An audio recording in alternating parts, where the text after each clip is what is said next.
going to try and give you guys somewhat of an unbiased review, although I do have a little bit of bias that might shine through in this video here. This is a collection. When I saw it came out, I was interested, then I was not interested, then I was interested, not interested. And what led me to pick this thing up was it was on sale. I will link it down below if you guys are curious. And I also had a friend or a few friends kind of going back and forth on Vatican II. And that seems to be something I kind of go through rabbit holes in and out of throughout. I've read a lot of these documents. I don't think definitely not written the whole thing in entirety. And there's some things I definitely have skipped over when I'm talking about online, or also heard various commentary. So when this came out, of course, this is definitely in favor from Word on Fire, Bishop Barron's organization here. I'm not a gigantic Bishop Barron fan too, I'll just kind of say that. Although I do have a few Word on Fire books. They do make good books, good binding, good pages, no question. Good quality books, no question as well. Good quality books. That's not really of debate here, but you're going to see some Bishop Barron commentary, so that goes without saying, and I won't go too far into that. But when they made this is definitely a defense of Vatican II. They definitely bring up some things in the argument of Vatican II where if you are for or against, those that are for, that are maybe on the somewhat conservative side, or maybe just understand the arguments against Vatican II, the default argument or default position essentially is, well, we have not fully implemented Vatican II. And if you read all the documents, you would see what I mean, etc. And I've heard that excuse many times. I don't want to say excuse, but I've heard that argument. I go back into it itself, and I thought, let's do it justice as this thing came on sale. There's also, I thought with the commentary, that also might provide maybe some sort of a glimpse into helping myself understand some of these things a little bit better. But nonetheless, I thought it was a good way of me actually getting through the documents themselves. So what you have here is, and I believe this came out a few years ago. It wasn't too long ago. I want to say at least maybe 2020-ish, because I can kind of remember the time period that came out. That was obviously a big time period. It is sold in a bundle. These are both sealed. Actually, when I got mine, this was not sealed. This one was sealed.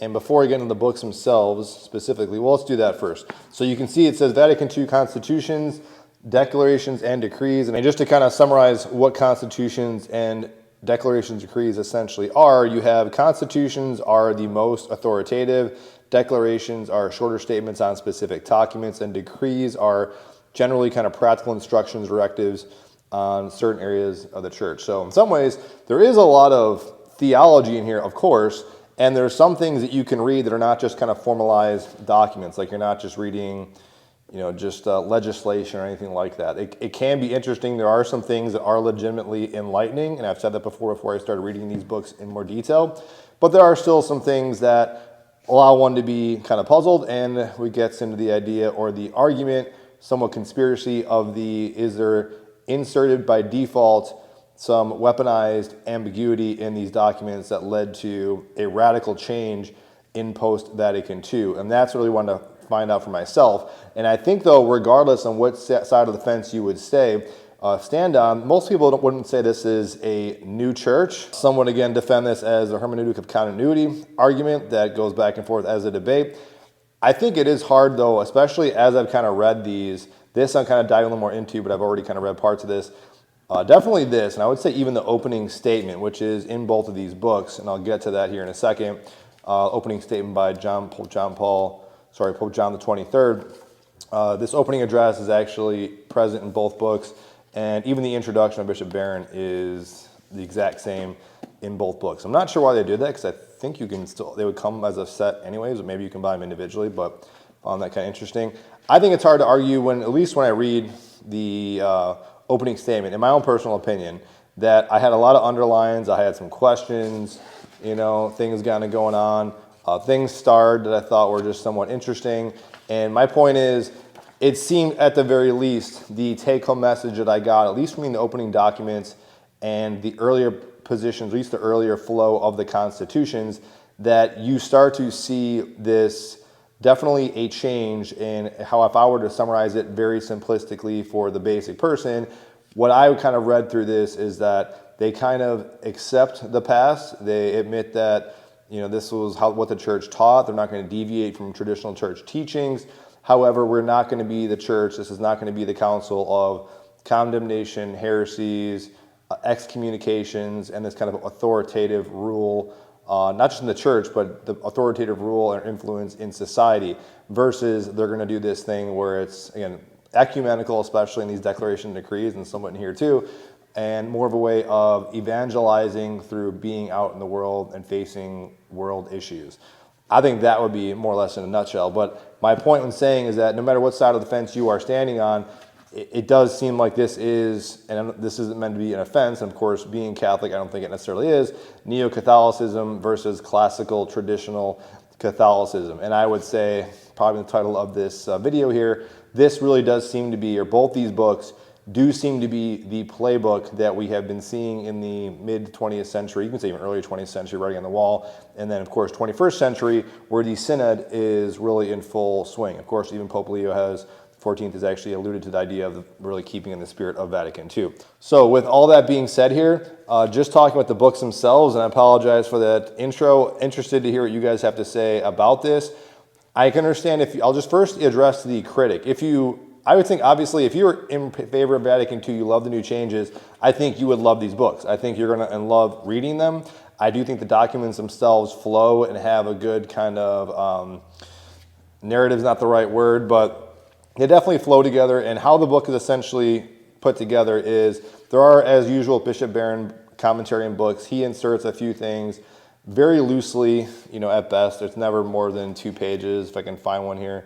But the rest of the stuff is in both these books. And there's a couple other citations here. I think I saw something here with Fulton Sheen, but I could be wrong here. Otherwise, I've gotten through this one mostly, and I've read most of this just offline, but through this, not so much dug into this book. But pretty much what they do is they have little sections here with Pope Benedict. You'll see John Paul II, and then also you have some Pope Francis stuff that is related to various sections and areas of the book. So you can see Sacrum Sanctum Concilium, and that's pretty much the book. Now that actually does work out. Usually what it is about 3 or 4 pages in, so here's a little point there of Bishop Barron, but a few pages in, you might have a commentary or Bishop Barron quote, you can see. So there are areas that, especially in some sections, some are not as dramatic, some I kind of honestly will skim through because I kind of get the gist of it. And it's good, but you might be used to this kind of rhetoric where there's a lot of stuff going on that sounds nice, but you're not really sure what the exact concrete point might be. But there are some areas that make you question and want to examine, and I want to highlight and go back and dig a little deeper to, or at least reference with other friends on the matter. So this is a good study book. I would say that if you're reading this with a group of people who is somewhat interested in Vatican II, for better or for worse, I think this would be a great collection. So still sticking on this, if you're a critic, this is where some people might come in that might not be interested in it. Maybe you're hitting on this video just because you want to hate on it. I do think it's worth adding to your collection. If you are considering yourself a Catholic and you are maybe tolerating a post-Vatican II church or community, if you're someone who's in the extremist situation where you'll never go to a Novus Ordo Mass, or you are the most extreme situation instead of a contest, I don't think you'd pay money for this. I think that would be your own little mini heresy.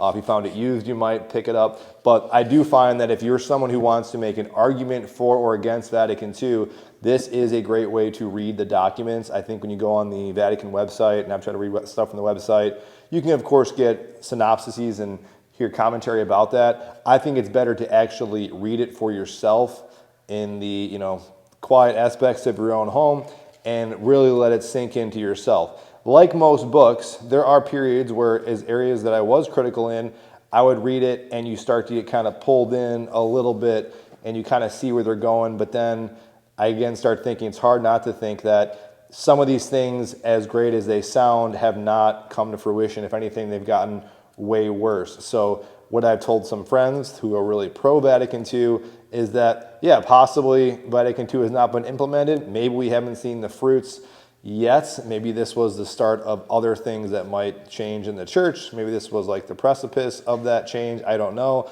All I would say is what they've laid out here, you, in my opinion, have not seen to full fruition. And in other areas, you definitely have seen what they wanted in full fruition. And that gets into this argument where Bishop Barron seems to do this, where he'll play this kind of a line of support of Vatican II. Then he is critical about other areas that has not been fully implemented. He takes that kind of more center-right stance on his commentary. On his commentary, though, I would say it's not so. It is to the point, which makes sense. If you ever, I've had, I used to have, and I actually got rid of them for a number of reasons, but the Word on Fire Bible, I just think, really what Bishop Behrman can kind of do, he kind of modernizes commentary a little too much, in my opinion, sometimes. But I'll leave that as it is. Stuff like the, right here, actually, let me get to another area that I think might be interesting here. Dignitatis Humanae, this is actually another great one, Declaration of Religious Freedom. This is great to jump right to Nostra Aetate, another one here. This is probably a giant one, especially in recent months. These are great sections to kind of go through for yourself and underline. You can see I did not get to this section yet, but this is great stuff that if you want to underline and kind of have things at your hand, I can't say enough that if you were remotely interested in Vatican II, I think you'd want to pick this book up. There is some, little artwork. There is some references for sure. I do wish there was some other modern commentary other than, I think there was still legitimate room for it. Granted, the books are not super, they're not long, but they're also not like super, they're kind of already pretty thick too. Pages actually feel great. Word on Fire pages, like I said, they're binding. Their book publication is definitely up there. So this is definitely a quality book. Only downside about reading these books, especially this one I've kind of gone through a little more, is that it likes to the binding is almost a little too tight. So you always have to, you're always kind of, one of those books you're always kind of like fighting the whole time you're kind of reading it. So you're kind of doing battle with it. Overall though, I think for the price, both these, I paid roughly $30 for it brand new.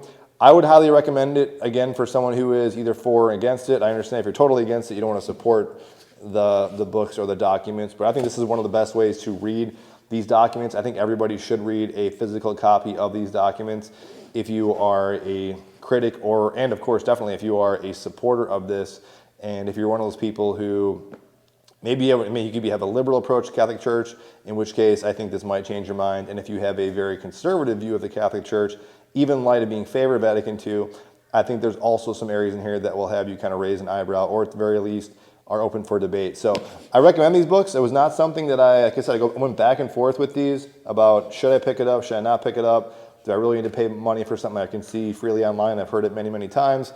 I would highly recommend, yes, picking up and going through just the adventure of just your own little internal debate and your own little theological study here, but definitely a small group would also, I think, have a great time with these two documents, certainly certain aspects more than others.